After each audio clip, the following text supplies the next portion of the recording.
আমন্ত্রণ ২১-এর রাতে আমাদের আজকের বিষয় বদলে যেতে পারে হিসেব নিকেশ।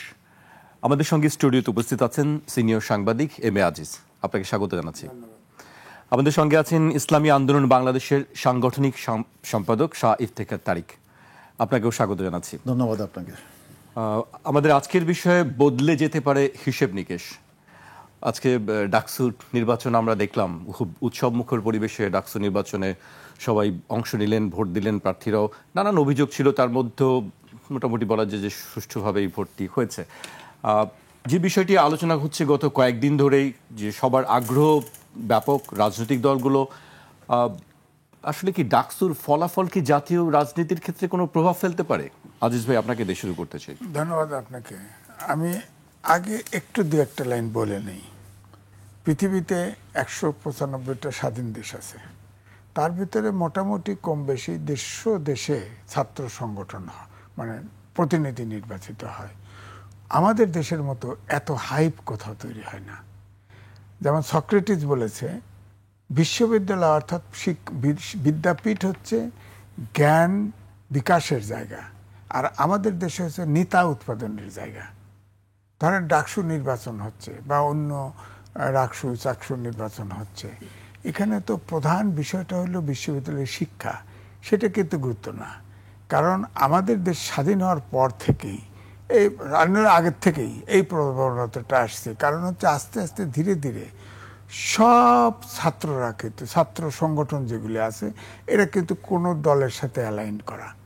অর্থাৎ এখনো দেখেন যতগুলো দল আছে নির্বাচনে, ডাকসুতে নির্বাচন করছে, ছাত্র দল ছাড়া আপনি দেখেন কোনো দলের কিন্তু নাম নাই। একমাত্র ছাত্র দল প্যানেল দিছে। হ্যাঁ, যেমন ছাত্র শিবিরের যে প্যানেল, ছাত্র শিবিরেরই লোক, কিন্তু নাম অন্য। অর্থাৎ আগে যে অভিযোগ ছিল যে ছাত্র আপনার শিবির, গুপ্ত শিবির একটা নামকরণ হয়েছে না, এটাকে আমি বলি গুপ্ত প্যানেল। ওপেন রাজনীতিতে, গণতান্ত্রিক রাজনীতিতে গোপনীয়তা কেন থাকবে? সেটা তো আন্ডারগ্রাউন্ড পার্টি, তাই না? এখানে কি সবাই ইনফরমেশন গ্যাপ হচ্ছে কিনা যে ডাকসুতে মনে হয় যে দলের নামে প্যানেল দেওয়া যায় কি? আমার মনে হয় এটা না, এটা ছাত্র দলের প্যানেল আছে, এই বিতর্ক প্যানেল আছে। সব দলেরই প্যানেল, ছাত্ররা প্যানেল করবে, সব দলেরই প্যানেল হতে পারে। প্যানেল হয়েছে, কেউ স্বতন্ত্র নামে, কেউ ছাত্র দল একমাত্র দল, যেটা একমাত্র ছাত্র দলের প্যানেল দিছে। তা আমার বক্তব্য হচ্ছে ভিন্ন কথা, যে ধরেন যেহেতু আমাদের এই কালচারটা শুরুর থেকেই, সেই ঔপনিবেশিক শাসন, পাকিস্তানের বিরুদ্ধে আন্দোলনের সময়ই এই ছাত্র রাজনীতি গজে ওঠে এবং ছাত্ররা রাজনৈতিক দলের অনুষঙ্গ হিসেবেই কাজ করে। হ্যাঁ, ধরেন সেটা চলমান। আমরা এখান থেকে আসলে যারা আমরা বয়সী, আগের সময় দেখেছি, আমরা কিন্তু ছাত্র রাজনীতিটা ছাত্রদের দাবি দেওয়া, প্রতিষ্ঠান ভিত্তিক, শিক্ষা ভিত্তিক, এই জায়গায় সীমাবদ্ধ থাকার চেষ্টা করা। কিন্তু 16 দিন অবিরাম ক্যাম্পিং হচ্ছে, এর দাবি দেওয়া কিন্তু তাই আছে। এখানে কিন্তু রাজনীতির কথা কেউ বলছে না। সবাই বলছে গণরুম থাকবে না, কেউ গেস্ট রুম থাকবে না, টর্চার সেল থাকবে না, শিক্ষার পরিবেশ থাকতে হবে, দিস অ্যান্ড দ্যাট। অর্থাৎ সবাই কিন্তু এই কালচারটা কিন্তু মুখে অন্তত, বিশ্বাস ভিতরে কি জানি না, নির্বাচিত যে দলের অনুসারীরা হবে হয়তো শেষের দলের দ্বারাই ইনফ্লুয়েন্স হতে পারে, কিন্তু আসলে ছাত্র রাজনীতিটা ছাত্রদের ভিতরে, ছাত্রদের ইন্টারেস্টের ভিতরে সীমাবদ্ধ থাকলে ভালো হয়। কারণ যে ধারণাটা তৈরি করা হয়েছে আমাদের দেশে, যে ডাকসু চাকসু অমুক জায়গায় লিডারশিপ তৈরি হয়, কি এমন লিডারশিপ তৈরি হয়? পৃথিবীতে যে সব দেশে গণতান্ত্রিক দেশ আছে, বলেন না, ব্রিটেনে রাজতন্ত্র আছে, রাজা আছে, প্রধানমন্ত্রী আছে। আপনার রাজার এমন ক্ষমতা, সে সরকার ভেঙে দিতে পারে। ওখানে কোনো ছাত্র সংগঠনের নির্বাচন নেই, এরকম হাইপ দেখতে পান না, আমেরিকাতেও পান না। অর্থাৎ পশ্চিমা কোনো দেশেই এটা নাই। যেমন আমার ছেলে ক্যাডেট কলেজে পড়েছে, সেখানে ক্যাডেট কলেজের শিক্ষকরা পারফরমেন্সের বেসিসে তাদের সে এরকমই লিডারশিপ দিয়ে দিছে। হ্যাঁ, আমার ছেলেও ছিল। তো ওখানে তো খারাপ হয় না, কারণ ওইটাই ডিসিপ্লিন। ওখানে যে কাজগুলো আছে, কাজগুলোর সীমাবদ্ধ করা আছে, কিন্তু আমাদের এখানে তা নাই। তারপরেও আমি বলবো যে ধরেন ঢাকা ইউনিভার্সিটিতে দীর্ঘ প্রায় 20 বছর ধরে, সেই এরশাদের আমলের থেকে শুরু করছে ওই আমান খোকন পরিষদ এই নির্বাচনটা হয়েছে। এরপরের থেকে কিন্তু আসলে এই যে তরুণরা, এরা জাতীয় নির্বাচনেও ভোট দেয় নাই, তাদের সংসদ নির্বাচনেও ভোট দেয় নাই। তারপরে আমি বলবো এই যে প্রায় 16টা দিন যে অনবরত ক্যাম্পিংটা হয়েছে, তাদের ভিতরে আমি কিন্তু খুব খুশি হয়েছি, আশান্বিত হয়েছি। এবং সবগুলা প্যানেলের আপনি খেয়াল দেখেন, সামনের সারিতে সব অভ্যুত্থানের সন্তানরা আছে, এখানে তরুণরা আছে। চমৎকার পরিবেশ আমরা দেখেছি, আমরা দেখেছি। এবং আমি কিন্তু বিশ্ববিদ্যালয় প্রশাসন যেভাবে এইরকম একটা রাজনৈতিক অস্থিরতার সময়ে এত সবচেয়ে বড় বিশ্ববিদ্যালয় যে ম্যানেজটা করতেছে ইলেকশনে, এটা আমি তো অবশ্যই আমি স্যাটিসফাইড। জি, আমি আপনার কাছে আরও আসবো আজিজ ভাই। আমি এবার শাহ ইফতেখার তারিক ওনার কাছে আসতে চাচ্ছি। আপনি যেটি বলা হচ্ছে যে ঢাকা বিশ্ববিদ্যালয়কে রাজনৈতিক উদ্দেশ্য বাস্তবায়নের ক্ষেত্রে অনেক সময় ব্যবহার করা হয় বা ছাত্রদেরকে ব্যবহার করা হয়, যে কথাটি সবসময় বলা হয় আমরা শুনি। আপনি কি এই বিষয়টির সঙ্গে একমত? আসলে ধন্যবাদ আপনাকে, এবং ধন্যবাদ জানাচ্ছি, শুভেচ্ছা জানাচ্ছি বিশিষ্ট সাংবাদিক আজিজ ভাইকে, এবং যারা আমাদেরকে এই মুহূর্তে দেখছেন তাদেরকেও শুভেচ্ছা জানাচ্ছি ইসলামী আন্দোলন বাংলাদেশের পক্ষ থেকে। প্রথমেই ডাকসু নির্বাচন যে অনুষ্ঠিত হলো, এটাই একটা ভালো দিক। এই নির্বাচনটা যেন না হয় সেই জন্য প্রচেষ্টা ছিল। জাতীয় নির্বাচনের পরে ডাকসু নির্বাচন হতে হবে এমন দাবিও ছিল, কিন্তু শেষ পর্যন্ত ডাকসু নির্বাচনটা হয়েছে, এটা একটা ভালো দিক। কিন্তু ডাকসু নির্বাচনে আজকে কিছু ঘটনা এমন ঘটেছে যেটা কাম্য ছিল না। এতগুলো আতসী কাচের নিচে সারা দেশের মিডিয়া যেখানে একত্রিত, তার মধ্যেও নির্বাচনকে নিজেদের পক্ষে নিয়ে যাওয়ার জন্য যে আপ্রাণ প্রচেষ্টা একটি ছাত্র সংগঠনের আমরা তা দেখলাম, এবং সেই ছাত্র সংগঠনের সহযোগী হিসাবে বিশ্ববিদ্যালয়ের শিক্ষক এবং কর্মকর্তারা পর্যন্ত এর সাথে যুক্ত হলেন, যেটা খুবই ন্যাক্কারজনক। এটা একটা ভিন্ন বার্তা দেয় আমাদেরকে। আপনি দেখেছেন যে মানে ব্যালটে দেওয়া, কি বলে, টিক দেওয়া জিনিস হাতে ধরায় দেওয়া হয়েছে এবং সেটাকে ব্যালট বক্সে ঢোকানো হয়েছে।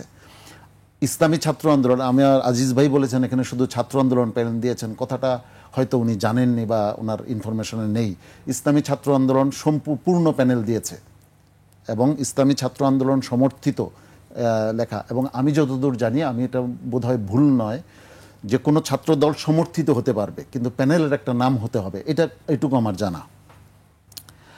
তো যাই হোক, সেখানে ছাত্র দলের ইয়েদেরকে 4জন পোলিং এজেন্ট রেখে ছাত্র আন্দোলনের পোলিং এজেন্টকে বের করে দেওয়া হয়েছে, এবং 1 ঘন্টা পর্যন্ত, যখন এটার প্রতিবাদ হয়েছে, 1 ঘন্টা পর্যন্ত কাউকে ঢুকতে দেওয়া হয়নি, কোনো সাংবাদিকদের ঢুকতে দেওয়া হয়নি, কোনো কিছু করা হয়নি। তাহলে আমি এই একটা ছোট্ট দৃষ্টান্ত থেকে আমি যদি বুঝি, এই সাংবাদিকরা তো এত পর্যবেক্ষণের আওতায় জাতীয় নির্বাচনকে রাখতে পারবেন না। তো জাতীয় নির্বাচনের পরিণতি কি হবে? আজিজ ভাই ঠিকই বলেছেন, সারা বিশ্বে ছাত্র রাজনীতির এত হাইপ থাকে না, আমাদের এখানে এত হাইপটা হলো কেন?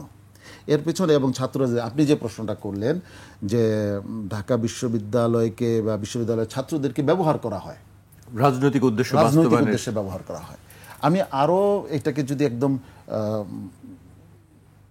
কি ভাষায় বলবো, একেবারে খোলামেলা ভাষায় বলতে চাই, লাঠিয়াল হিসাবে ব্যবহার করা হয়। এটা আমরা দেখেছি।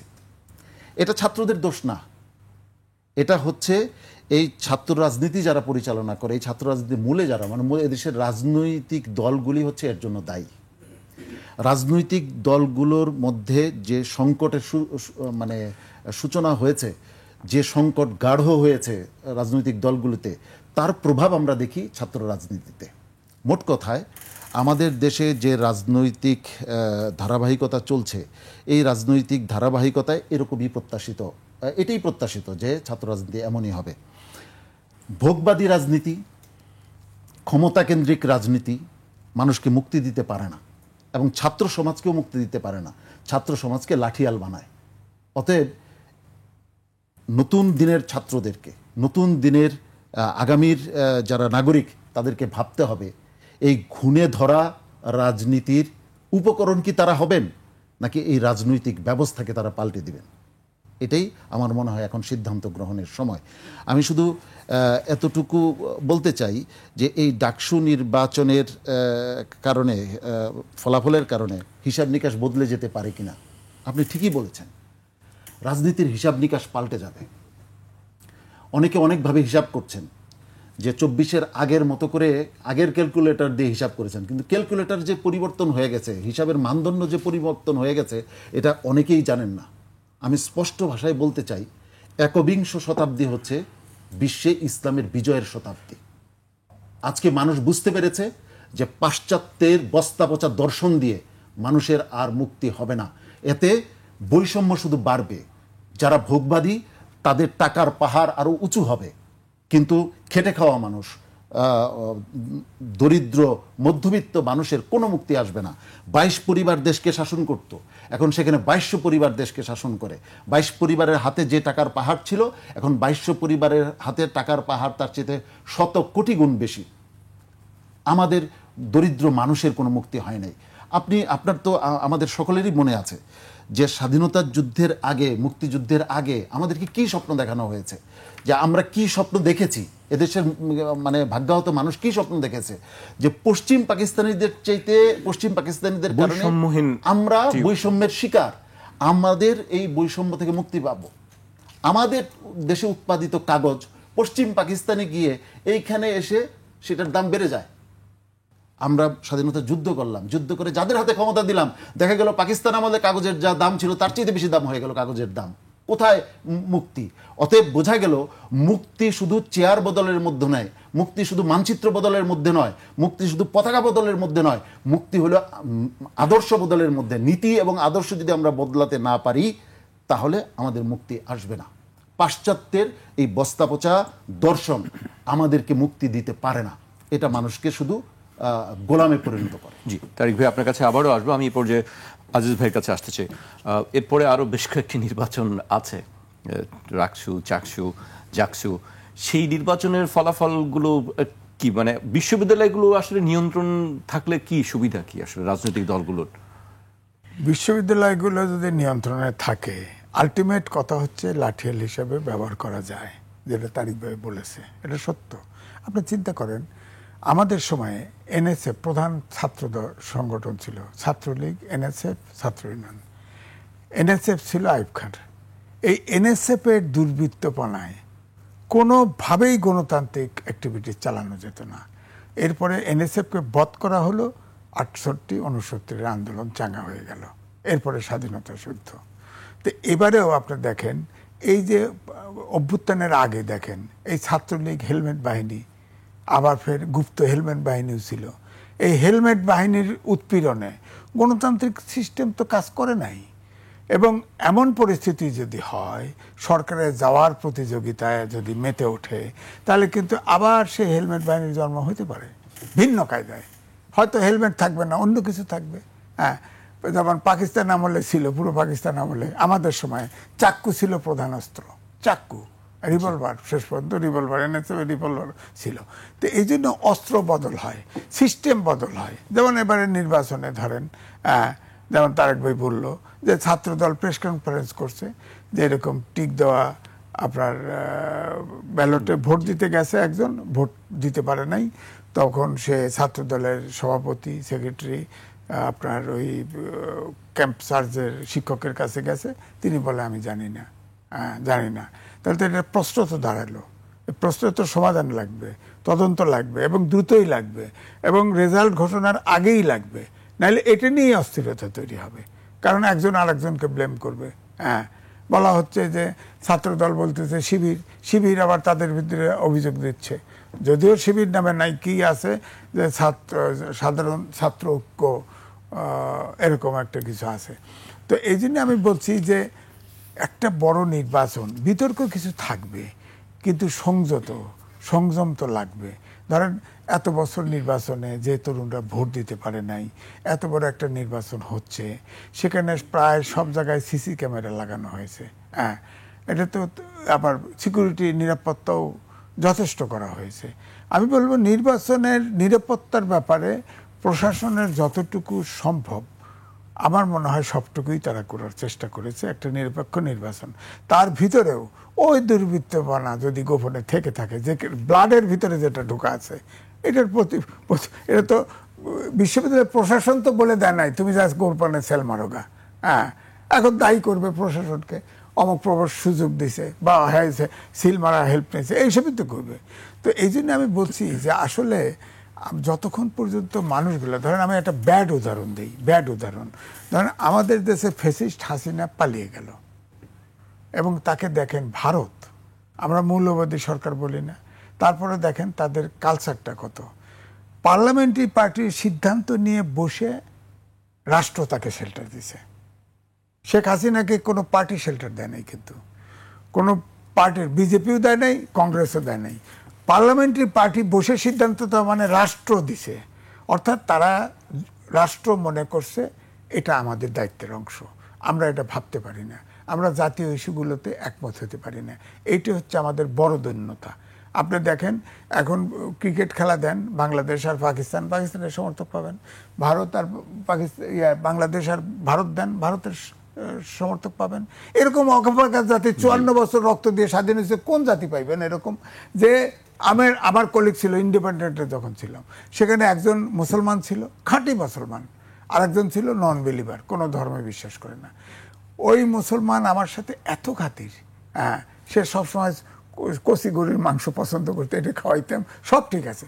যখন ইন্ডিয়া বাংলাদেশ আসতো 100% ইন্ডিয়ান, ভারতীয়, সে কোনো ছাড়াছাড়ি না। ওই মুসলমান 100% এত নির্যাতিত নিগৃহীত হচ্ছে, তারপরেও সে ইন্ডিয়ান, তার স্বার্থের বাইরে সে কথা বলে না।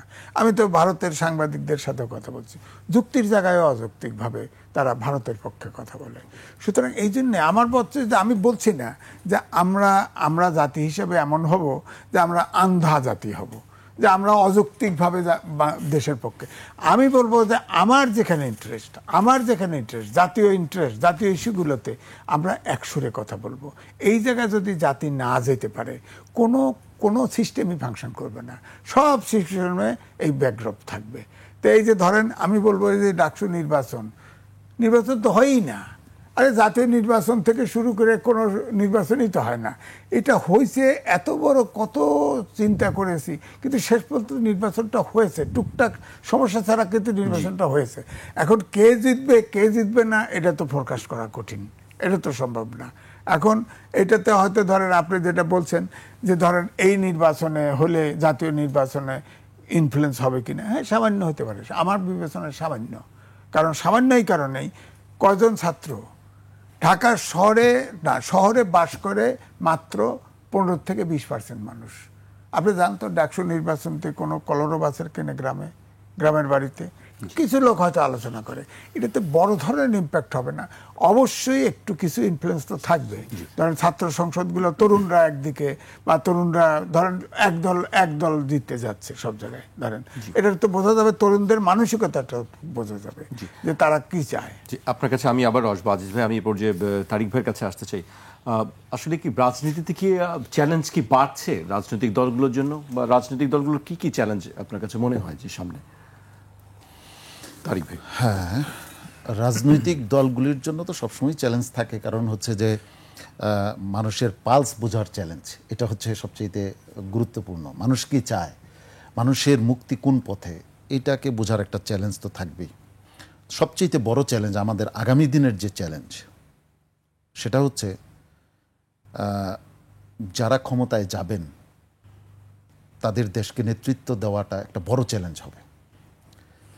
কারণ আমাদের গ্রামে একটা গল্প আছে, ক্ষমতায় কিভাবে যাবেন সেটা পরে আসছি, কিন্তু একটা গল্প আছে যে এক বুড়ি, সে মানে কান্নাকাটি করছে, গল্পের মূল কথাটা বলি আর কি, কান্নাকাটি করছে যে তার পাশের বাড়ির একজন মারা গেছে। তো বুড়িকে জিজ্ঞাসা করা হচ্ছে যে তুমি তো মারা যাও নাই, মারা গেছে তো অন্যজন, তাহলে তুমি এত কান্নাকাটি করছো কেন? তো বলছে যে আজরাইল তো রাস্তা চিনেছে। তো অনেকেই ক্ষমতায় যাওয়ার জন্য খুবই বেকুল দেখতে পাচ্ছি, মাঠের চিত্র তাই বলে। আপনাদের প্রতিবেদন থেকে জানতে পারি, পত্রপত্রিকা থেকে জানতে পারি যে তৃণমূল থেকে একেবারে কেন্দ্র পর্যন্ত তারা যেন মানে একেবারে বেচাইন হয়ে গেছেন যে কতক্ষণে তারা আসনে বসবেন এবং অন্য কাউকে সহ্যই করতে পারছেন না। আমি তাদেরকে শুধু এতটুকুই বললাম, আজরাইল কিন্তু ঘর চিনেছে। আমাদের এই যে 24-এর যে গণ আন্দোলন, গণ অভ্যুত্থান, এটার থেকে প্রেরণা নিয়ে নেপালে কিন্তু অলরেডি আজকে নেপালে প্রধানমন্ত্রী গণঅভ্যুত্থান পদত্যাগ হয়ে করেছেন। গেছে জি।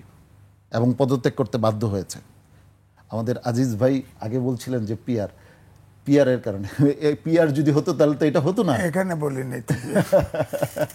যাই হোক, নেপালে পিয়ার যদি থাকতো আজকে এই ঘটনা হতো না। পিয়ারের মাধ্যমে যদি নির্বাচন হয় তাহলে সুবিধা যেটা, দেখেন আমাদের রাজনীতিবিদরা প্রায়ই বলেন যে পিয়ার কি জিনিস এটা বুঝে না। আমি বিভিন্ন এলাকায় গিয়েছি, জিজ্ঞেস করেছি যে আচ্ছা আপনারা কি মার্কায় ভোট চান না ব্যক্তির নামে ভোট চান? বলে মার্কায় ভোট চাই। এদেশের মানুষকে যদি জিজ্ঞেস করা হয় এফপিটিপি পদ্ধতি কি চিনেন না পিআর চিনেন, শতকরা 99 জন বলবে পিআর চিনি, এফপিটিপি চিনি না। মানে যেটা আমাদের সাবেক পদ্ধতি বা যেটা চলমান ছিল সেটা হচ্ছে এফপিটিপি পদ্ধতি। পিআর পদ্ধতি হচ্ছে মার্কায় ভোট। যদি মার্কায় ভোট হতো নেপালে কিন্তু এই পরিণতি হতো না, কারণ রাজনৈতিক ডিবেটটা হচ্ছে সংসদে, রাজনৈতিক ডিবেট এবং সকলের উপস্থিতি সেখানে থাকতো। সকলের উপস্থিতি থাকলে মাঠের মানে যে লড়াই সেটা কমে যায় এবং জনগণের কণ্ঠরোধের যে একটা প্রবল আকাঙ্ক্ষা থাকে মানে শাসক দলের মধ্যে, সেটা পিআর পদ্ধতিতে যদি সরকার গঠিত হয়, নির্বাচন হয়, তাহলে সেই জায়গা থেকে দেশ মুক্তি পায়।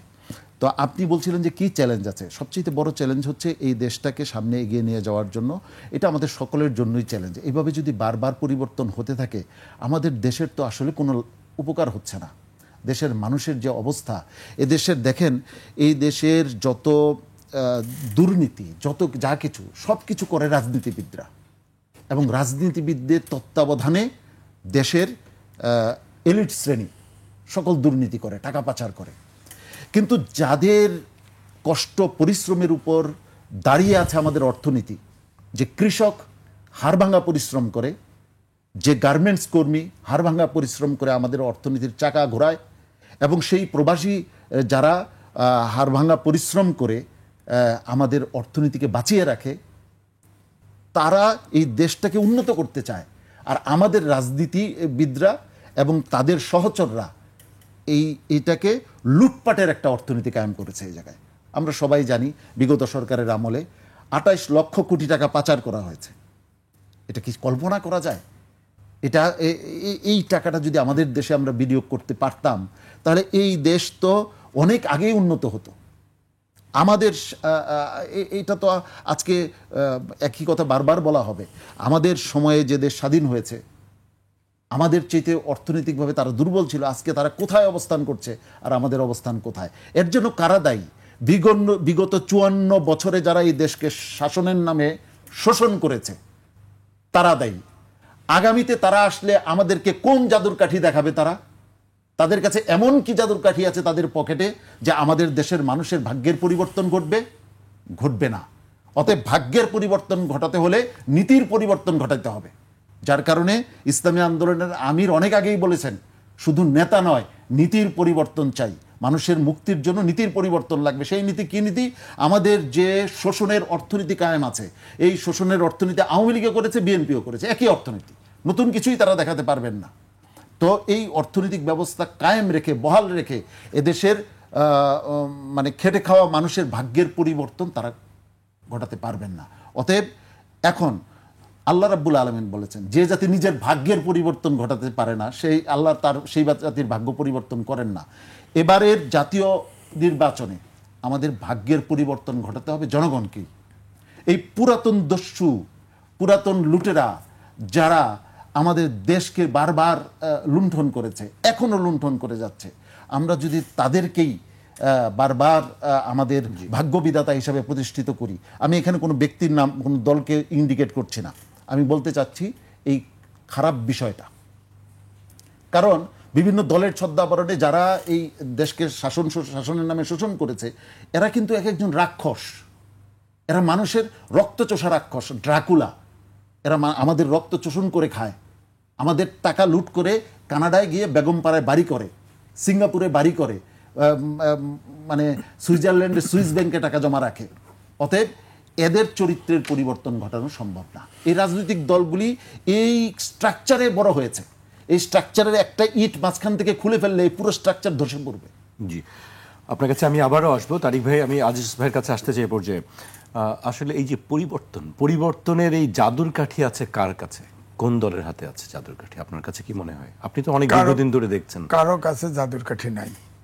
তারেক ভাই যে জাদুর কাঠি দেখাচ্ছে ওইটাও ভাঙা কাঠি, বুঝছেন? এই যে ধরেন আমি একটা অনেক লম্বা আলোচনা, উনি কোনো জায়গায় আমার সাথে দ্বিমত করবেনই না, খেপেও যাবেন, কিন্তু আমি বলবো। আপনি আপনার কথা বলবেন নিশ্চয়ই। অবশ্যই। পিআর সিস্টেমের সমকালে বিশাল লেখা আমি লিখেছি। তার প্রথম শর্ত হচ্ছে উচ্চ মানের গণতন্ত্র লাগবে, সেটা বাংলাদেশে অনুপস্থিত। সুতরাং এই দেশে পিআর সিস্টেম, আমি সময় থাকলে আমি উদাহরণ দেব, পিআর সিস্টেম এই দেশে অচল, সম্ভব না। দ্বিতীয় বলছেন উনি, এই শতাব্দী ইসলামের শতাব্দী, বিজয়ের শতাব্দী।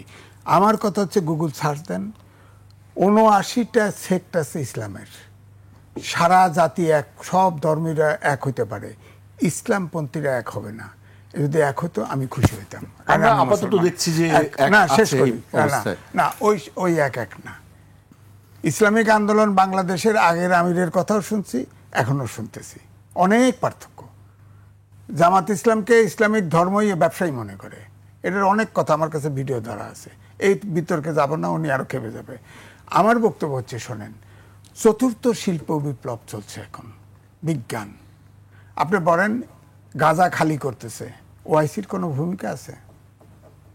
মুসলমানদের কোনো ভূমিকা নেই। আগে বাংলাদেশে ধরেন স্লোগান, বাংলাদেশে বিক্ষিপ্তভাবে ধরেন কিছু ইসলামিক দল স্লোগান দিত, তাতে খুব আসে যায়, কারণ আমেরিকা অস্ত্র দিচ্ছে, ওখানে পিআর সিস্টেম আছে, নেতা হত্যা করে যাচ্ছে, গাজা খালি করো, সব ইহুদি পার্টি খতম করতেছে। এটা একটা কসাইখানা, এটা একটা কসাইখানা। এখন আমার বক্তব্য হচ্ছে যে এই যে আপনার সেখানে বলছিলাম যে এখন বিজ্ঞানের যুগে বাংলাদেশেও আছে, এই যে রোবট, দুটো গার্মেন্টস আছে, সব হাই প্রযুক্তি, উন্নত মানের প্রযুক্তি, মানুষের বিকল্প হয়ে গেছে, মানুষের কাজে লাগবে না। আমি লিখেছি আগামী 10 বছর পরে এই দেশে থেকে কোনো প্রবাসী যেতে পারবে না। এই দেশে যে পড়াশোনা হচ্ছে এই বিজ্ঞানের যুগে, একদম বুয়েট থেকে শুরু করে সব সার্টিফিকেট, কাগজের সার্টিফিকেট, কোনো কাজে আসবে না, কোনো কাজে আসবে না। আপনি দেখেন আমাদের দেশে একটা চ্যানেলে আর্টিফিশিয়াল ইন্টেলিজেন্সের খবর পড়ছে না, কয়েকদিন পরে বন্ধ হয়ে গেল না। কারণ হচ্ছে ওর পেছনে যে খরচ, প্রযুক্তির পেছনে যে লোকটা, সেই লোকটা বাংলাদেশে নাই। বাংলাদেশের দুটো গার্মেন্টস আছে, পুরোটা রোবটে চলে, ওখানে ম্যানেজমেন্টের কয়েকটা লোক ছিল, তাও ছিল ইন্ডিয়ান, এগুলো এখন বোধহয় ভেঙে গেছে, বুঝছেন না? তো ওর ভিতরে অল্প প্রশিক্ষিত যারা, ওরা চালাচ্ছে, শ্রমিক নাই। তা ঘনবসতি দেশ, আপনার 18 কোটি দেশের লোক, আপনার প্রযুক্তির বিজ্ঞানের সাথে আগাবেন না, বিজ্ঞানের সাথে আগাইতে হবে, নাইলে তো সব, আমার তো প্রবাসী 1.5 থেকে 2 কোটি লোক, কেউ নেবে না তো। কারণ আমি ব্যাংককে গেছি, সেমিটোপিস হসপিটালে আমি চিকিৎসা নিয়েছি, বিশ্বাস করেন একটা রোবট, বিল্ডিংটা তৈরি করা হয়েছে, হসপিটালটা তৈরি করা হয়েছে রোবটের জন্য। একটা রোবট, সে উপরে উঠতেছে, নিচে যাচ্ছে একা একা, যেখানে ওয়াল পাচ্ছে ঘুরে যাচ্ছে, সে পুরা হসপিটালটা ঝাড়ু দিচ্ছে। ওখানে অন্তত পক্ষে 50টা ক্লিনার দরকার ছিল, একটা রোবট কাজ করতেছে, সব মানুষ বেকার করে দিচ্ছে। আমাদের দেশে তো বেকার শুরু হয়ে গেছে। হ্যাঁ, আপনার হাতিল কম্পিউটারে চলে, ইন্ডাস্ট্রি কম্পিউটারে চলে। সুতরাং আপনার বিজ্ঞান যেভাবে অগ্রগতি, হ্যাঁ ধর্ম থাকবে, ধর্ম তো কেউ বাধা দিচ্ছে না, ধর্ম থাকবে, কিন্তু ধর্মই একমাত্র শাসনের উপযোগী পথ, অগ্রগতির পথ। এখানে আমার বিতর্ক এই জায়গায়, আপনার সার্চ দিলে 69টা সেক্ট আছে মুসলমানদের, 69 ভাষায় কথা বলবে, এদের ভিতরে জীবনে ঐক্য হবে না, জীবনে ইসলামিক শাসন ব্যবস্থাও কায়েম হবে না। সাময়িকভাবে ধরেন এই যে পিআর সিস্টেম, আমি তো লিখেছি, বলছি তো, পিআর সিস্টেমের অনেকগুলো লুফুস আছে বাংলাদেশের জন্য, যেটা সম্ভব না। কারণ হচ্ছে পিআর সিস্টেম যখনই আপনি করতে যাবেন, এটার দুটা বেনিফিট আছে। এফপিটিপির লুফলস নাই? হ্যাঁ, আমি এটা বললেন না, আপনি বললেন, দুটা আপনার লাভ আছে। একটা হচ্ছে সরকার যদি একক সরকার গঠন করে তার লাগামটা না ধরা যাবে, সে স্বৈরাচার হতে বাধা দিবে। আর হলো ক্ষুদ্র দলগুলো পিআর সিস্টেমে ক্ষমতায় যেতে পারবে। আরে ভাই, 500 আমের 500 কুই। আমাদের দেশে ছোট দলগল যে তাফালিং পার্টি, এগুলো সংসদে 10টা ঢুকলে তো বসাও যাবে না, বাস্তবতা। এবং এগুলো হর্স ট্রেডিংয়ে সরকার সবসময় পতন হবে। ইসরায়েলে পতন হয় সরকার, ওই নেতা না হয়ে থাকে। ইসরায়েলে, নেপালে পতন হয়। আপনার সবচাইতে দেখেন ইটালির মতো জায়গা, সুইজারল্যান্ডের মতো জায়গা এখন দেশ ভাগ হয়ে যাচ্ছে।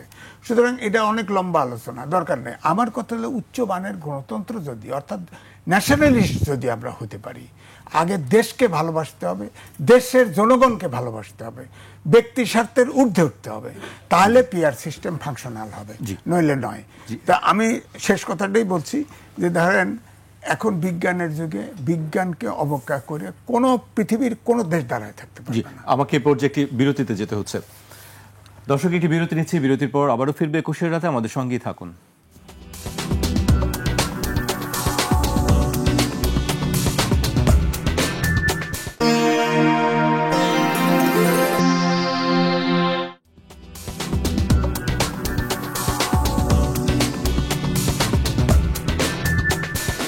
বিরতির পর আবারও স্বাগত, আপনারা দেখছেন 21 রাত। আমাদের সঙ্গে আছেন সিনিয়র সাংবাদিক এম এ আজিজ এবং ইসলামী আন্দোলন বাংলাদেশের সাংগঠনিক সম্পাদক শাহ ইফতেখার তারিক। তারিক ভাই, আপনাকে দিয়ে শুরু করতে চাই। আজিজ ভাই বেশ কিছু বিষয় নিয়ে বলছিলেন, সম্ভবত আপনাকে উদ্দেশ্য করে বলছিলেন, আপনি কি বলবেন এই বিষয়ে? আসলে আজিজ ভাইয়ের তো যা বলেছেন, কিছু বিষয়ের সাথে আমি একমত, একেবারে একমত না হওয়ার কোনো সুযোগ নেই। যেমন চতুর্থ শিল্প বিপ্লবের কথা বলেছেন, চতুর্থ শিল্প বিপ্লব চলছে, এতে তো কোনো সন্দেহ নাই। মানুষ বেকার হবে, এতেও কোনো সন্দেহ নাই। কিন্তু এর সাথে উনি কোথায় ধর্মের সংঘাত খুঁজে পেলেন বা খুঁজে নেই, এটা আমি আসলে বুঝতে পারি নাই। উনি আসলে ধর্ম বলতে, ইসলামের বিজয় বলতে উনি মনে করেন যে ধর্ম মানে কোনো কিছু রিচুয়ালস বা এই জাতীয় কিছু না। ইসলাম একটা জীবন ব্যবস্থা। ইসলামের একটা রাষ্ট্র দর্শন আসে, একটা রাষ্ট্র। আমায় অনেকেই এটা কথা বলতে পারে, আপনারা তো ধর্মীয় দল। আমি একেবারে মানে বোল্ডলি এটাকে প্রোটেস্ট করি যে আমরা ধর্মীয় দল না, আমরা আদর্শভিত্তিক দল। ইসলামের একটা রাজনৈতিক মতাদর্শ আছে, একটা সুনির্দিষ্ট। তো সেই রাজনৈতিক দর্শনটাকে আমরা অন্যান্য রাজনৈতিক দর্শনের চেয়েতে অনেক বেশি উত্তম মনে করি, যার কারণে আমরা সেই রাজনৈতিক দর্শন মানুষের মুক্তির জন্য প্রতিষ্ঠা করার কাজ করি, যার কারণে আমরা ইসলামী আন্দোলন। এবং একটা কথা উঠলেই আমাদের আজিজ ভাইরা প্রায়ই বলেন যে ওনারা তো এক না। আচ্ছা, আমি আপনাকে যদি একটা জিনিস জানতে চাই যে আওয়ামী লীগ গণতন্ত্রের কথা বলে, তো তারপর বিএনপিও তো গণতন্ত্রের কথা, সব রাজনৈতিক দলের গণতন্ত্র, তারা এক হয় না কেন? এই প্রশ্ন তো উনি কখনো করেন না। আদর্শ একটা, আমার সেই আদর্শ বাস্তবায়নের জন্য আমার প্রসেস ভিন্ন হতে পারে, আরেকজনের প্রসেস ভিন্ন হতে পারে। আমরা একে অপরের, হ্যাঁ, জামাতের প্রসঙ্গ বলেছেন, জামাতের সম্পর্কে আমাদের যে সমালোচনাগুলি ছিল, আগে যা ছিল এখনো তাই আছে, কোনো ব্যত্যয় ঘটে নাই। আমরা তো কোনো বলি নাই যে আমরা আগে ভুল বলেছি বা এখন ঠিক বলছি, আগে মানে এটা কোনো কিছুই ঘটে না। আগে যা বলেছি এখনো তাই বলছি। অবস্থা নাকি আকীদাগত পার্থক্য যেটি ছিল, শুধু আকীদা, যেমন 71 বিষয়ে আমাদের অবস্থান একরকম, তাদের অবস্থান হয়তো ভিন্ন ধরনের। তারপর ইসলামের যে মৌলিক বিষয়গুলিতে ওলামায়ে কেরামের যে চিন্তা ভাবনা, সেটার সাথে আমরা একমত, তাদের সাথে আমরা একমত না। আমি কি বুঝাতে পেরেছি? কিন্তু তারপরেও আমরা কেন শাসন ব্যবস্থা আলাদা আপনারা না, ইসলামের শাসনের বিষয়ে তো তাদের দর্শন, আমাদের দর্শন কি কায়েম করবে আসলে সেগুলো আমার মনে হয় যে আজিজ ভাই, আমি উত্তরটা দেই, সেটি আমরা জানতে চাই আর কি। আসলে শাসন ব্যবস্থা যেটি বলছেন আজিজ ভাই, ইসলামের শাসন ব্যবস্থা এক, ইসলামের অর্থ ব্যবস্থা এক, এটাকে আলাদা করার কোনো সুযোগ নেই। আমরা সেই জায়গায় যাব কিভাবে, সেই ইসলামী শাসন পদ্ধতি আমরা আমাদের এই রাষ্ট্রে কিভাবে বাস্তবায়ন করব, এটা আমরা মনে করছি যে এইভাবে বাস্তবায়ন করলে, এইভাবে গেলে আমরা দ্রুততম সময়ে বাস্তবায়ন করতে পারবো। অন্য কেউ হয়তো ভাবছেন যে না, ওইভাবে গেলে তারা দ্রুত সময় বাস্তবায়ন করতে পারবেন। কেউ হয়তো ভাবছেন যে এটা নির্বাচনের মাধ্যমে গেলে হবে, কেউ হচ্ছে না গণ আন্দোলনের মধ্য দিয়ে যেতে হবে। এক একজনের ফিলোসফি এক এক রকম হতেই পারে। এটা সকল দর্শনের ক্ষেত্রে একই কথা। আপনি কমিউনিজম বা সমাজতন্ত্র বাস্তবায়নের সকলের পথ কি এক? বাংলাদেশে কমিউনিস্ট পার্টি বা সমাজতান্ত্রিক অনেকগুলি আছে না কেন?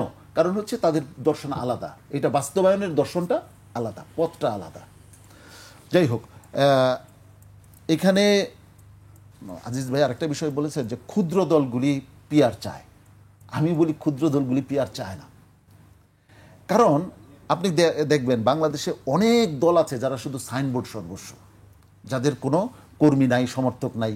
আমি আর মানে তুই আর মুই, এই হচ্ছে দল, শুধু সাইনবোর্ড আছে। এরা বেঁচে থাকে কিভাবে? এরা হইল, আপনি গরুর গায়ে এক ধরনের মাছি দেখবেন, মানে বড় বাগদাস বা এরকম কি যেন একটা নাম আছে, ও গরুর রক্ত খেয়ে বেঁচে থাকে। তো এই সাইনবোর্ড সর্বস্ব দলগুলি, এদেশের বুটজুয়া 2-3টা দল আছে, এদের রক্ত খেয়ে বেঁচে থাকে। এরা হলো পরগাছা, এদের কাছ থেকে এরা মানে বেঁচে থাকার রসদ পায়। এরা পিআর চায় না, কারণ পিআর হলে অন্তত পক্ষে 3% বা 5% ভোট তাদেরকে পেতে হবে। 5% ভোট মানে কি? একটা হিউজ পরিমাণ ভোট। 5% ভোট যে দল পায় তাকে আপনি ছোট দল বলতে পারবে? 10% ভোট যে দল পায় সে ছোট দল বলতে পারবেন? নিশ্চয়ই পারবেন না। অতএব যাদের 1%ও ভোট নাই, তারা দেখলো যে যদি পিআর হয় আমাদের তো অস্তিত্বই থাকবে না, আমাদেরকে তো কোনো জোটে কেউ আর ডাকবে না। এখন তো গাল ভরা 40 দলীয় জোট বা 24 দলীয় জোট বা 20 দলীয় জোটের জন্য ওই নামটাও থাকে। অতএব ক্ষুদ্র দলরা পিআর চায় না। পিআর সুষ্ঠু রাজনৈতিক, দেশের প্রত্যেকটা মানুষের ভোটকে যদি কাউন্ট করতে হয় পিআরে আসতেই হবে। আমি এই কথাটা আজকে বলে রাখতে চাই। আজকে যদি এই পিআরের নাম এখন অনেকে বুঝে না, একসময় তত্ত্বাবধায়ক নামটাও সরকারটাও বুঝতো না।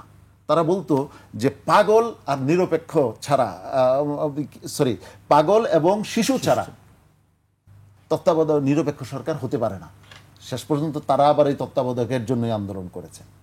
এই পিআর বাংলাদেশে হবে এবং এই পিআরের মাধ্যমেই বাংলাদেশের নির্বাচন হবে। তারিক ভাই, আপনার কাছে আবারও আসবো আমি। এবার আজিজ ভাইয়ের কাছে আসতে চাই। আজিজ ভাই, জুলাই সনদ বাস্তবায়নের উপায় নিয়ে রাজনৈতিক দলগুলোর সঙ্গে আবারও আলোচনা শুরু হবে। আমরা জানি সম্ভবত এটি বৃহস্পতিবার থেকে শুরু হতে পারে। খসড়া চূড়ান্ত হয়েছে। এখন যেটি নিয়ে আলোচনা, যে আসলে কি থাকছে কি থাকছে না, কিভাবে বাস্তবায়ন হবে, সেইগুলো নিয়ে কিন্তু এখনো ঐক্যমত্যে পৌঁছানো সম্ভব হয়নি। আপনার কাছে কি মনে হয় আসলে এই জুলাই সনদটা কি হবে শেষ পর্যন্ত? বিষয়টা হলো, জুলাই সনদে আগে যেটা ড্রাফট রেডি হয়েছিল সেখানে হলো সংবিধানের উপরে স্থান দেওয়ার কথা ছিল, সেটি থাকছে না। সেখান থেকে সেটা থাকছে না। গণভোটের বিষয় ছিল, সেটিও সম্ভবত থাকছে না। এটা সংবিধানের একটা অংশ হবে। কিন্তু আমার বক্তব্য হচ্ছে এখানে যে জুলাই সনদে সবকিছু থাকতে পারে, তবে যেটা সংবিধানের সাথে সাংঘর্ষিক সেটা সংবিধান ছাড়া এটা পাশ হবে না। এখন এই ঐক্যমত্য কমিশন খুঁজতেছে, বিশেষজ্ঞদের সাথে আলোচনা করতেছে যে সাংবিধানিক উপায়ে কিভাবে এটাকে বাস্তবায়ন করা সম্ভব। আমার কথা হচ্ছে যে এই সরকার এই প্রেসিডেন্টের কাছে ওত নিয়েছে, সংবিধানের 106 অনুচ্ছেদ অনুযায়ী আপনার সম্মতি নিয়েছে। এই সরকার নিজেরাও বলে এটা সাংবিধানিক সরকার। তো সংবিধানের কোনো কিছুতে হাত দেওয়ার এখতিয়ার তো এই সরকারের নাই। আর সংবিধান যেহেতু অ্যালাইভ, সংবিধান তো স্থগিত করা হয়নি। অনেক রেফারেন্স দিছে যে জিয়াউর রহমান তো সংবিধানের জারি করে, অর্ডিন্যান্স জারি করে করছে। হ্যাঁ, তখন সংবিধান স্থগিত ছিল, এরশাদের সময় সংবিধান স্থগিত ছিল। এখন সংবিধান অ্যালাইভ। সুতরাং এই সংবিধানের সাথে সাংঘর্ষিক কোনো কিছু, এমনকি প্রেসিডেন্ট অর্ডিন্যান্স দিয়েও বাস্তবায়ন হবে না, এটাও ইলিগ্যাল। সুতরাং আপনাকে সংসদের জন্য অপেক্ষা করতেই হবে। একটি বিষয় বলা হচ্ছে যে, আমি একটু বলি আপনাকে, যে সংবিধান সংক্রান্ত যে প্রস্তাবগুলো আছে সেটা বাস্তবায়নের জন্য বিশেষ সাংবিধানিক আদেশ জারির সুপারিশ করা হবে। আর যেগুলো সাংবিধানিক না, কে করবে আদেশটা, সুপারিশ কে? সেটি যে আসলে কি করবে, কে করবে? এই 30টা পার্টিকে রেজিস্ট্রি করে দেওয়া হয়েছে বাংলাদেশ। বাংলাদেশের নাগরিক তো আমরা, এই যে এখানে 3 জন বসে আছি, নাগরিক বাংলাদেশের মালিক এই সংবিধান অনুযায়ী। 30 জন লোককে লিজ নিয়ে নিয়েছে বাংলাদেশ, তারা যে সিদ্ধান্ত নেবে সেটাই মানবো। সংবিধান যেটা আছে এটা স্থগিত করলেন না কেন? বিপ্লব করলেন না কেন? অভ্যুত্থান করলেন কেন? আপনারা এখন সরকারে একটা নির্বাচন দিয়ে যান। নির্বাচন এটা জনপ্রত্যাশা যে একটা নিরপেক্ষ নির্বাচন হোক, যেমন ডাকসুর নির্বাচন হচ্ছে, আমরা সমর্থন করছি না। আপনি নির্বাচন 5 বছর পরে হস্তান্তর করবেন শান্তিপূর্ণভাবে, অর্থাৎ করতে বাধ্য। আপনি জোড়াতালি দিয়ে নির্বাচন করবেন, 3টা নির্বাচন ফ্যাসিস্ট হাসিনা করে গেল, এগুলো নির্বাচন হয়েছে? আপনি এইভাবে নির্বাচন যাতে না হয় সেই রাস্তা রোধ করেন, সেখানে ঐক্যবদ্ধ তৈরি করেন। সেখানে যদি সংবিধানের সরাসরি সিস্টেমের সংঘাত না থাকে, সেখানে অন্ততপক্ষে আপনার জনগণের কাছে কমিটমেন্ট করেন, জনগণ সমর্থন দিবে, এটা আপনি নির্বাচন দেন। কিন্তু সংস্কারে আপনি দেখেন, এই যে বললাম যে ধরেন এই যে শিক্ষার ব্যাপারে, আমি কিন্তু এটা হেডেক, আমি ফিজিক্সের ছাত্র, আমি দেখতে পাচ্ছি এই দেশটা ডুবতেছে আগামী 10 বছর পরে। এই দেশ হামজা লাগায়ও এই দেশ দাঁড় করে রাখতে পারবে না, কোনো তথ্য কোনো নীতিতে কাজ হবে না। কারণ এই দেশে জনসংখ্যা 18 কোটি, বিদেশের লোক যেতে হবে, প্রবাসী আয় থাকতে হবে, প্রবাসীদের আয় কন্ট্রিবিউশন এখনো বেশি। দেশটা অটোমেশনের সাথে অর্থাৎ উন্নত প্রযুক্তির সাথে খাপ খাওয়া শিক্ষা ব্যবস্থা সংস্কার করেছে, বলেন তো? নারী সংস্কারের আউলা লাগাই দিয়েছে, নারী সংস্কার দরকার ছিল? আরে উনি বিয়ে করছে, আমি বিয়ে করছি, সংস্কার লাগছে? হ্যাঁ, আমার এক ছেলে আছে, এক মেয়ে আছে, আমি তো বুঝি যে আমার ছেলে মেয়ে, হ্যাঁ মুসলিম ধর্ম অনুযায়ী আমার ছেলে 2 ভাগ পাবে, আমার মেয়ে 1 ভাগ পাবে, হতে পারে। কিন্তু আমি তো ব্যক্তিগতভাবে ছেলে মেয়েকে আলাদা করে দেখি না, আমার ছেলে মেয়েই জানে। এখন ধরেন আপনার ইসলামিক লতে নাই যে সমান সমান দাও, মেয়ে নিষেধও তো নেই, নিষেধও তো নাই। আমি তো আমার ছেলে মেয়েকে 2 চোখে দেখতে পারি না, আমি দিচ্ছি, কেউ বাধা দেয় না। তো এই আউলা বাঁধানোর কি দরকার ছিল? আর যেখানে আছে নারী কমিশন করছে, একটা নারীর লাইনের একটা আইনজীবী লাগবে না, একটা এক্সপার্ট লাগবে না, এক্সপার্ট নাই, সব নারীবাদী দিয়ে কমিটি করে একটা আউলা লাগাই দিছে। অর্থাৎ যেগুলো দরকার সেগুলোতে নাই। আপনি দেখেন গণমাধ্যম কমিশন, দেখেন গণমাধ্যম কমিশন অধিকাংশ আপনার দখল হয়ে গেছে। আগে দখল হয়েছিল একবার, আবার দখল হয়ে গেছে। এখন মালিক নিয়োগ দেয়, মালিক সম্পাদক, মালিক অর্ডার দেয়, মালিক চাকরি খায়, সব করে। তেমন গণমাধ্যমের স্বাধীনতা যদি দেন তাহলে মালিকের স্বাধীনতা হবে, সাংবাদিক তো নাই। আমি অবজারভারে চাকরি করছি, অবজারভারের মালিক ছিল হামিদুল্লাহ চৌধুরী, আমি তাকে পেয়েছি। সে পাকিস্তানের ফরেন মিনিস্টার ছিল, সারা পৃথিবীতে এই বাংলাদেশ স্বাধীনতার বিরুদ্ধে ঘুরে বেড়াইছে, হ্যাঁ প্লেনে, কিন্তু তার অবজারভার স্বাধীনতার পক্ষে ছিল, বিকজ অফ সাংবাদিক। মৌলানা মান্নান তিনি রাজাকার, খুনি এই বলে তারে কত তিরস্কার করা হতো। হ্যাঁ, তার টেলিগ্রাফে আমি গেছি, সে তাকে যে রাজাকার বলছে, খুনি বলছে। ইনকলাবে 1 কলাম, তার পাশাপাশি তার পক্ষে আর 1 কলাম নিউজ ছাপা হতো, পাইবেন একটা মালিক। ডেইলি স্টারে ছিলাম, ডেইলি স্টারে 8 বছর ছিলাম, ডেইলি স্টারে প্রধান সম্পাদক ছিলাম, সহ সম্পাদক ছিলাম। আমি লতিফুর রহমান মালিক, তার চেহারা আমি দেখি নাই। সম্পাদক যা করছে এসে মালিক তাই ফাইনাল। এখন আপনি দেখেন গাড়ির উপরে মালিক বয়ে থাকে অথবা মালিকের লোক বয়ে থাকে, তো আপনার সব অর্গান তো নষ্ট হয়ে গেছে। এই রাষ্ট্রের যতই বলেন, এই শেখ হাসিনার আমলে রাষ্ট্রের সব অর্গান, উনি কিন্তু ঠিকই বলেছে, যেই ক্ষমতায় আসুক, যদিও বলছে একটু ইঙ্গিত করছে অমুকে সরকারে দেওয়ার জন্য পাগল না। জামাত ইসলাম 300 সিটে নমিনেশন দিছে, হে পাগল না? পাগল হলো বিএনপি সরকারে যাইতে চায় বারবার, হে বলে পাগল। আরে ভাই, বিএনপি সরকারে গেলে তো যাই কর না কেন, বাংলার মাটি সোনার চেয়ে খাঁটি। আপনি দেখেন 17 বছরে আপনার এত নির্যাতন, গুম খুন, একটা সমর্থক কিন্তু বিএনপির বদলায় নাই। অর্থাৎ ভোটের সময় ঠিকই দিবে, এই জন্য সরকার ইলেকশন হলে সরকারে যাবেই। এখন এই পিআর সিস্টেম, আমি যদি ইন্টারপ্রিটেশন দেই এইভাবে যে পিআর সিস্টেমে গেলে, এমনি ওয়েস্টমিনিস্টার সিস্টেমে গেলে 1-2 করে সিট পাবে, আর অনেক দলই সিট পাবে না। আর পিআর সিস্টেমে গেলে ওই যে বললাম না, 1% অনন্ত করলে 5%, ডিসিশন তো হয় নাই 5%, 1%ও তো হতে পারে। হ্যাঁ, আপনার ইসরায়েলে আছে 4.5%, 3% হতে পারে, 2% হতে পারে, 1% হতে পারে, এখন তো ডিসিশন না। আবার পিআর সিস্টেমের এক দেশের এক রকম আছে। ধরেন যেহেতু এখন পিআর সিস্টেমে যদি কমন প্রতীকে ভোট হয়, তো ধরেন কক্সবাজারের একজনকে দায়িত্ব দিল, আমার পাপ নাই, হেতকে চেনে না, জানে না, শোনে না, তার প্রতিনিধি। আমাদের ইসলাম ধর্মে, আমাদের ইসলাম ধর্মেই আছে, আমি আমার প্রতিনিধি নির্বাচিত করবো, আমি তারা চিনলাম না, দেখলাম না, হে আমার নেতা। এটা তো ইসলাম ধর্ম অ্যালো করে না। তো এই জন্য আমি বলছি যে পিআর সিস্টেম বড় জটিল, হয় চেনে না, এটা ঠিক। ওয়েস্টমিনিস্টার সিস্টেমে অভ্যস্ত, কেমনে ভোট দেয়, সিল মারতে হয়, এটা বোঝে, এটা বোঝেন, এটা নির্বাচনী ইশতেহারে থাকুক। আমি তো নিজেও ব্যক্তিগতভাবে আমি বলছি, আমি পিআর সিস্টেমের ভক্ত, আমি লিখেছি তো। আমার সর্বপ্রথম সমকালে আমার ছবি দিয়ে লেখাছাপা হয়েছে, বিরাট লেখাছাপা হয়েছে। কিন্তু আমি এখানে একটাই শর্ত দিছি যে উন্নত মানের গণতান্ত্রিক চর্চা লাগবে। আজিজ ভাই আপনার কাছে আবারও আসবো। আজিজ ভাই বলছিলেন যে আউলা বাঁধানোর কি দরকার ছিল, একটি প্রশ্ন তিনি তুলেছেন। আমি আপনার কাছে আসতে চাই তারিক ভাই, কিন্তু তার আগে ইসলামী আন্দোলন বাংলাদেশের চরমোনাই পীর সাহেব উনি গতকাল একটি বিবৃতি দিয়েছেন, আমি সেটি একটু উল্লেখ করতে চাই। রাজবাড়ী, চট্টগ্রাম বিশ্ববিদ্যালয় ও হাটহাজারীতে প্রশাসনের যে ভূমিকা জাতি দেখেছে তাতে আশঙ্কার ভিত্তি আছে। আমরা চাই প্রশাসন সক্রিয় থেকে অঘটন ঘটার আগেই প্রতিরোধ করুক, অঘটন ঘটার পরে হম্বিতম্বি করার কোনো অর্থ হয় না। তিনি আরও বলেন, ঢাকা বিশ্ববিদ্যালয় একটি শিক্ষা প্রতিষ্ঠান, এখানে পড়াশোনা গবেষণাই মুখ্য হওয়া উচিত। সেই হিসেবে ডাকসু শিক্ষার্থীদের অধিকার ও স্বার্থ রক্ষায় কাজ করবে বলেই বিশ্বাস করে ইসলামী আন্দোলন বাংলাদেশ। এখানে বেশ কিছু বিষয় উনি উল্লেখ করেছেন, রাজবাড়ির কথা বলেছেন, চট্টগ্রাম বিশ্ববিদ্যালয়ে হাটহাজারীর কথা উল্লেখ করেছেন। আসলে এই বিষয়গুলো আমি সাম্প্রতিক যে বিষয়গুলো দেখলাম, আপনি সেই বিষয়ে আপনার দৃষ্টি আকর্ষণ করছি, বিশেষ করে রাজবাড়ির ঘটনাটি ঘটেছে। এই বিষয়গুলি আসলে ইসলামী আন্দোলন বা ইসলামী যে দলগুলো আছে তাদের দিকে মানুষ এক ধরনের আঙুল তুলেছেন যে আসলে ইসলামী যারা আছে, যারা আমাদের দেখেছি ছবিতে, তারা কি আসলে এই ধরনের কাজের সঙ্গে জড়িত কিনা, এই ধরনের কথাবার্তা বলা হয়। আপনি কি বলবেন? প্রথমত একেবারেই না, কারণ হচ্ছে যে এটা যদি কেউ বলে তাহলে সে, আমি বলবো যে সে সত্যের অপলাপ করছে। কারণ হচ্ছে যে এখানে কোনো ইসলামী রাজনৈতিক দল এগুলির সাথে সম্পৃক্ত ছিল না, প্রশ্ন অন্য জায়গায়। আমি গতকালকে একটা টক শোতে বলেছিলাম যে গত পরশু রাতে আমি দেখলাম যে বিশাল একটা চাঁদ দেখে আমি মোহিত হয়ে গেছি, যে এত চমৎকার চাঁদ। সত্যি সত্যি আমি চাঁদটা দেখে আমি ভাবছিলাম যে চাঁদটা এত বড় দেখাচ্ছে কেন। আমার জানা ছিল না যে ওই রাতেই যে আবার চন্দ্রগ্রহণ আছে। এই চাঁদ দেখে খুব ভালো লাগছিল। পরে আবার ব্যস্ততার কারণে চাঁদের দিকে তাকানো হয় নাই। আবার ঠিক মধ্যরাতের দিকে একবার চাঁদের দিকে তাকায় দেখি চাঁদ একেবারে কালো হয়ে গেছে।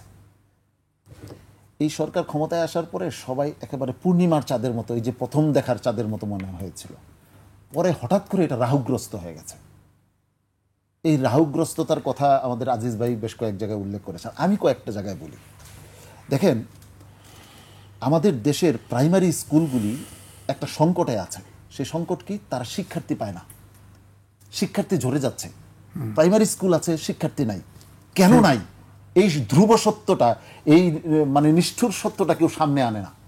নাই কেন আমি বলবো, নাই হচ্ছে এই স্কুলগুলিতে আমার সন্তানকে আমি যখন প্রাইমারি স্কুলে পাঠাই, আমার ওই ছোট্ট শিশু সন্তানটি তার ধর্মীয় জ্ঞানটা এখান থেকে অর্জিত হওয়ার কথা ছিল, কিন্তু সেখানে সেই ধর্মীয় জ্ঞানটা দেওয়া হয় না বিধায় আমি এর পাশাপাশি যখন দেখতে পাচ্ছি প্রাইমারি স্কুলের পড়াসহ একটা মক্তবে কোরআনটাও সে শিখতে পারছে, তখন সে আমি মক্তবে বা মাদ্রাসায় পাঠায় দেওয়া হয়। আমরা বহু আগে থেকে এটা বলছিলাম যে এইটা প্রাইমারি স্কুলে আপনারা এই কোরআন শিক্ষার ব্যবস্থাটা রাখেন। ওটা তো অনেক দূরের কথা যে একটা ইসলাম ধর্মশিক্ষা বই আছে, এই বইয়ে পড়ানোর জন্য কোনো শিক্ষক এখন নাই। এখন নতুন করে মানে প্রতিটা ইয়েতে মানে গানের শিক্ষক নিয়োগ দেওয়া হচ্ছে। এইটা নিয়ে প্রতিবাদ হচ্ছে, মানে অনেকে এটা কথা বলছে। 1 মাস 2 মাস 3 মাস বলতে বলতে বলতে বলতে তারপর যখন রাস্তায় নেমে যাবে মানুষ, তখন দোষ হবে যারা রাস্তায় নামলো তাদের। আর এতক্ষণ যারা কানে তুলা দিয়ে বসে থাকলেন তাদের দোষ নাই। গানের শিক্ষক, নাচের শিক্ষক প্রাইমারিতে এগুলো বাতিল করার কথা বলছেন আপনারা? জি, আর বাতিল করার কথা, তার চেয়ে বড় কথা হলো যেখানে ধর্মীয় শিক্ষক নাই সেখানে আপনি ধর্মীয় শিক্ষক কেন নিয়োগ দিচ্ছেন না? সেখানে বই আছে, তাকে পড়ানোর জন্য শিক্ষক নাই, সেখানে এটা নিয়োগ দেওয়া দরকার ছিল। আপনি উল্টা গানের শিক্ষক, আপনি LGBTQ-কে সাধারণ করার চেষ্টা করছেন। বিভিন্ন NGO-র মাধ্যমে এই চক্রান্ত চলছে। আমরা বুঝি না এগুলি কোত্থেকে আসে, এগুলির রসদ কোত্থেকে আসে। আমাদের দেশকে পাশ্চাত্যের নোংরা পচা জিনিস দিয়ে আমাদের কালচারকে নষ্ট করে দেওয়ার চক্রান্ত করা হচ্ছে। আমি এখনো বলছি এগুলি থেকে সতর্ক হওয়া উচিত, এই সরকারকে এগুলি থেকে ফিরে আসা উচিত। আচ্ছা, তারপর আমাদের আজিজ ভাই, এই যে ঘটনাগুলি ঘটছে, যে আইন হাতে নিচ্ছে মানুষ, শেষ করে আইন হাতে, যেমন দেখেন রাজবাড়ির ঘটনাটা 7 বার সতর্ক করা হয়েছে, প্রশাসনকে বলা হয়েছে এটা হচ্ছে, আপনারা দ্রুত পদক্ষেপ নেন। তারা প্রথাগত পদ্ধতির মধ্য দিয়ে যারা নেতৃত্ব দিয়েছেন তারা কোনো রাজনৈতিক দলের না, লোকাল পিপল, লোকাল ইসলাম আলেম ওলামা, তারা এটা নিয়ে সংবাদ সম্মেলন করেছে। তখন তারা কোনো ভূমিকাই নেন না, তাদের গায়েই তারা লাগান না। যখন মানুষ মব সৃষ্টি হয়ে গেল, তো মব তো আপনারা পরিকল্পিতভাবে সৃষ্টি করাচ্ছেন। আপনারা যদি ওইখানে অ্যাক্ট করতেন, কার্যকর অ্যাক্ট করতেন, তাহলে এটা হয় না। হাটহাজারিতে যে ঘটনাগুলি হচ্ছিল আমরা দেখতে পাচ্ছিলাম, আমরা উদ্বিগ্ন হচ্ছি যে একটা কিছু হয়ে যাবে হয়তো। আপনারা মানে সময়ের আগে অ্যাক্ট কেন করলেন না? প্রশ্নটা তো এখানে। হয়ে গেলে তারপরে করলে দোষ কাকে দিব? আচ্ছা, আমি আজিজ ভাই 2-3টা প্রসঙ্গ আনছেন, যে আজিজ ভাই হয়তো নিশ্চয়ই জানেন, কিন্তু জেনেও হয়তো ওই প্রসঙ্গটা আনেন না, যে ভোট কক্সবাজারের একজন পাবনায় চলে আসবে, বিষয়টা এরকম। আসলে সংকটটা তো অন্য জায়গায়। আমাদের দেশের সংসদ সদস্যরা হওয়ার কথা ছিল হলো তারা আইন তৈরি করবে, দেশ ঠিক মতো চলছে কিনা সেটা তৈরি করবে। সে তো ওই কক্সবাজারের বা পাবনার রাস্তা ঠিক করার দায়িত্ব তার না। অতএব আজিজ ভাই কি মনে করেন যে কক্সবাজারের রাস্তা ঠিক করবে মেয়ের বিয়ে দেওয়ার জন্য সংসদ সদস্য? না। এইটা তো আমাদের দেশকে, আমাদের দেশের যে স্থানীয় সরকার ব্যবস্থাটাকে একেবারে গোড়া থেকে কেটে দিয়েছে। উপজেলা চেয়ারম্যান, তারপরে ইউনিয়ন চেয়ারম্যান, এদেরকে ইনভ্যালিড করে দেয় এই বর্তমান পদ্ধতির সংসদ সদস্য। সে গিয়া স্কুলের প্রধান হয়, কলেজের প্রধান হয়, মানে সব জায়গায় তার একটা জমিদারি চলে। এই জমিদারি প্রথা, পুরাতন জমিদারি প্রথা নতুন মোড়কে চলছে। এই জমিদারি প্রথা থেকে ফেরত আসতে হবে। 300 নমিনেশনের প্রসঙ্গ বলছেন, 300 নমিনেশন তো পিআরে কি 300 নমিনেশন দিতে হবে না? আমরাও তো 300 আসনে আমাদের প্রার্থী চূড়ান্ত। আমরা যখন পিআর পদ্ধতিতে যাব, আমাদের 300 প্রার্থী আমাদেরকে দেখাইতে হবে না? আমরা তো সেটা দিব। অতএব এর মধ্যে তো কোনো মানে ব্যত্যয় নাই। আপনি সংস্কারের কথা বলছেন, একটা সংস্কার করুক এই মানে অন্তর্বর্তীকালীন সরকার, মূল সংস্কারটা করুক, নির্বাচন ব্যবস্থার সংস্কার করুক, বাকি সব এমনিই ঠিক হয়ে যাবে। জি, আজকে আমাকে শেষ করতে হচ্ছে সময় স্বল্পতার কারণে। এক মিনিট একটু। বিষয়টা হলো যে প্রাইমারি স্কুলে যে বলেছেন, আমি এটার ব্যাপারেও লিখেছি। দেখেন, আমাদের দুর্ভাগ্য জাতি, আমাদের অন্তত 11 থেকে 12 প্রকার শিক্ষা ব্যবস্থা আছে। ইংরেজির বাংলা, আলিয়া মাদ্রাসা, কওমি মাদ্রাসা, এইসব মিলা। হ্যাঁ, তো এই 12 চিন্তার শিক্ষিত মাস্টার্স পর্যন্ত এই জাতি যার জন্য কোনো ইস্যুতে এক হতে পারে না। এই জন্য আমি বলি, একটা লেভেল পর্যন্ত, এসএসসি হোক, ইন্টারমিডিয়েট হোক, সব শিক্ষা ব্যবস্থা একটা টেবিলে থাকবে।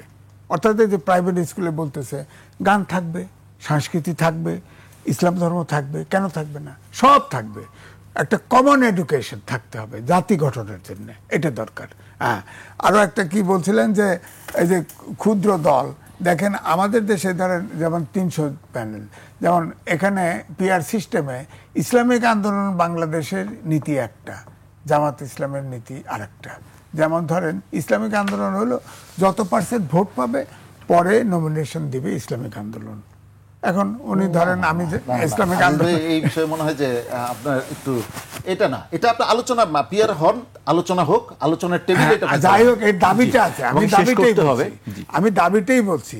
এখন ধরেন কথার কথা ধরেন এই দাবিটাই জিতলো যে পার্টি নমিনেট করবে মহিলা আসনের মতো।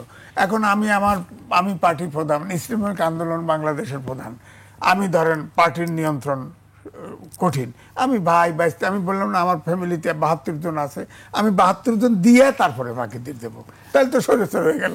সুতরাং এই জন্যই বলছি, উচ্চ মানের গণতান্ত্রিক চিন্তা চেতনার রাজনীতিবিদ এবং দেশের জনগণকেও তৈরি। আজিজ ভাই, উচ্চ মানে যাইতে হলে পিয়ার লাগবে। এই বিতর্ক চলতেই থাকবে, পিয়ার লাগবে কি পিয়ার লাগবে না।